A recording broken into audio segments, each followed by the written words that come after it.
Lisbon is the capital of beautiful Portugal, the starting point of the routes of legendary navigators such as Vasco da Gama and Ferdinand Magellan, and one of the oldest cities on our planet. In addition, it is the westernmost European capital, and the only European capital located on the Atlantic coast. Lisbon is a very bright and beautiful city, and now I will show you the best places that you must see in the capital of Portugal. Alfama is the oldest and one of the most beautiful areas of Lisbon, located on a hillside between the Castle of St. George and the Tagus River. The name of the area comes from the Arabic word al-hama, warm spring. During the rule of the Moors, Lisbon was limited to this area, and after that, the city began to expand to the west. Thanks to its rocky soil, Alfama survived the catastrophic earthquake of 1755 easier than other areas, when 85% of all buildings in the city were destroyed. And for Portugal, it was a real disaster, since in those years, Lisbon was the economic center and the richest city in the country. It is very interesting to walk in the labyrinths of narrow streets of Alfama, looking at many historical buildings. And since the area is located on a hill, you will have to overcome a lot of stairs and climbs. And in general, Lisbon is a very hilly city. So get ready, you will have to walk up and down a lot. But if you are tired, then a large number of cafes and restaurants are at your service. In them, you can try national cuisine, restore your strength, and listen to fado. This is a traditional Portuguese musical genre, something like a romance, performed on a special Portuguese guitar.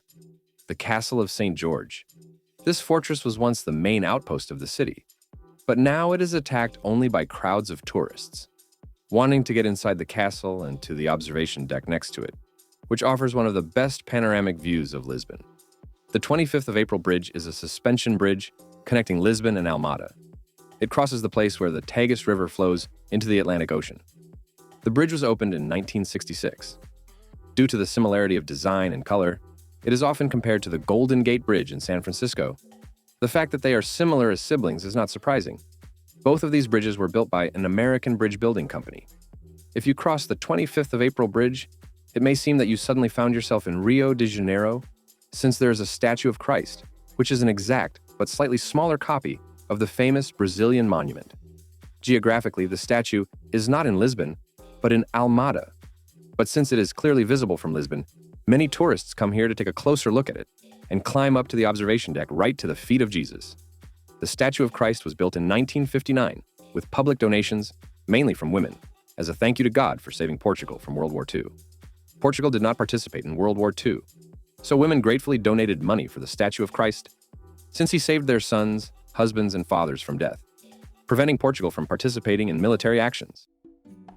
The yellow tram is a real symbol of Lisbon, and you should definitely ride it. But to get on the most popular Route 28 in the city, which goes through almost the entire center, you need to stand in a decent line or come early in the morning and be one of the first passengers.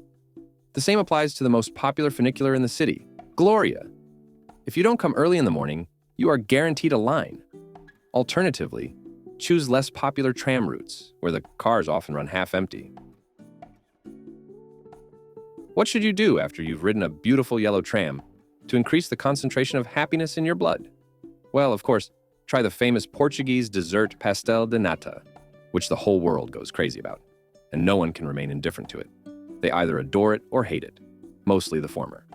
Pastel de nata is a puff pastry cake with custard, incredibly popular in Portugal, and many Portuguese start their morning with a cup of coffee and a couple of pastels. These cakes were invented by Catholic monks in the Jeronimos monastery. At that time, monasteries used egg whites to starch clothes, and the remaining yolks were used to make cakes and pastries. This is how the famous dessert appeared. After the Portuguese Revolution in 1834, the Jeronimos monastery was closed, and the recipe for the cake was bought from the monks by the owners of a sugar factory, and in 1837, they opened the Pastel de Belém factory, which still produces the famous cakes. Now, let's go to the same Jeronimos monastery, where the famous Pastel de Nata was born. Jeronimos, built in the Gothic style, or rather in one of the varieties of Gothic, the signature Portuguese Manueline style, and is included in the UNESCO World Heritage List as a unique cultural site. The monastery is directly connected with the history of the great geographical discoveries. It was here that Vasco da Gama and his companions spent the night in prayer before sailing to India. And then, thanks to the opening of a new trade route, and the money earned from the sale of Indian spices, this monastery was completed and expanded to the size we see today. Here in the monastery is the tomb of Vasco da Gama, the great navigator who was the first in history to sail from Europe to India, glorifying Portugal and making it rich. Jeronimos is incredibly beautiful, both outside and inside, with a huge number of small details, an amazing atmosphere, and is one of the most beautiful buildings in Lisbon. This place is a must-see for every tourist. Augusta Street is the largest pedestrian street in Lisbon, and a favorite place for locals and visitors alike.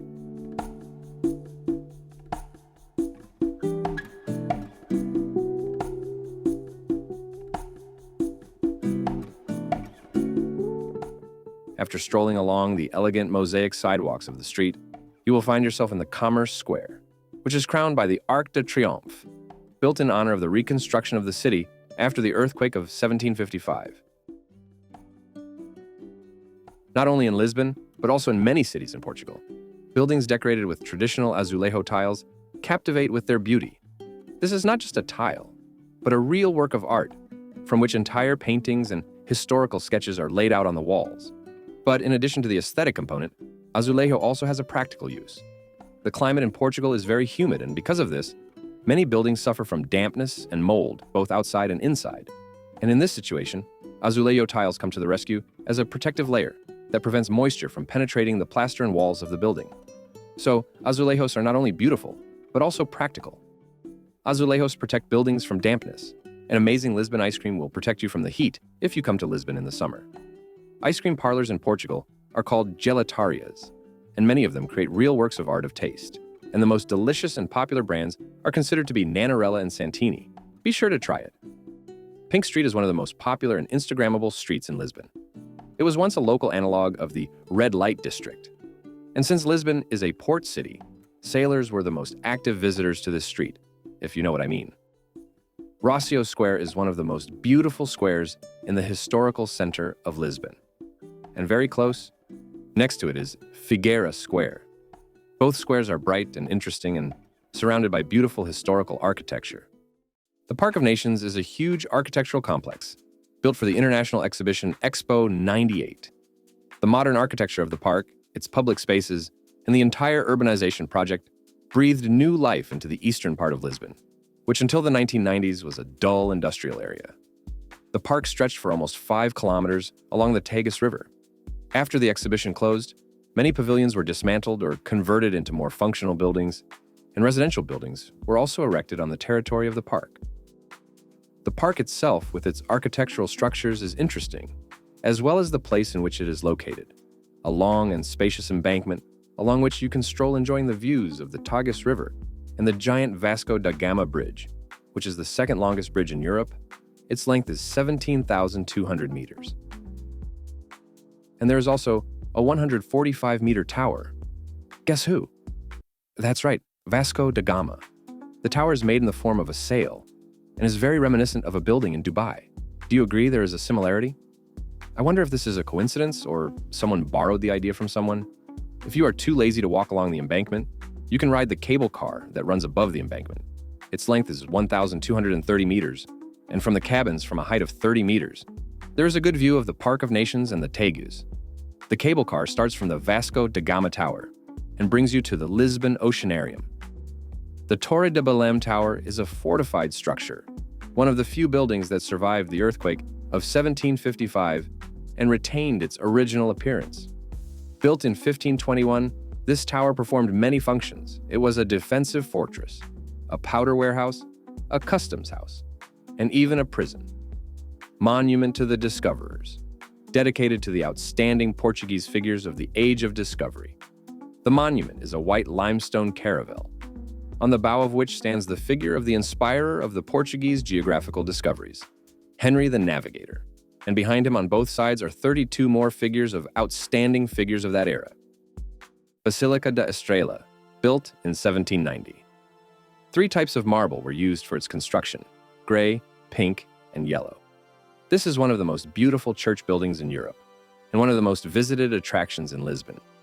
The basilica is located on a hill, opposite the park of the same name, in the western part of Lisbon, due to which its huge dome is visible from almost all areas of the city.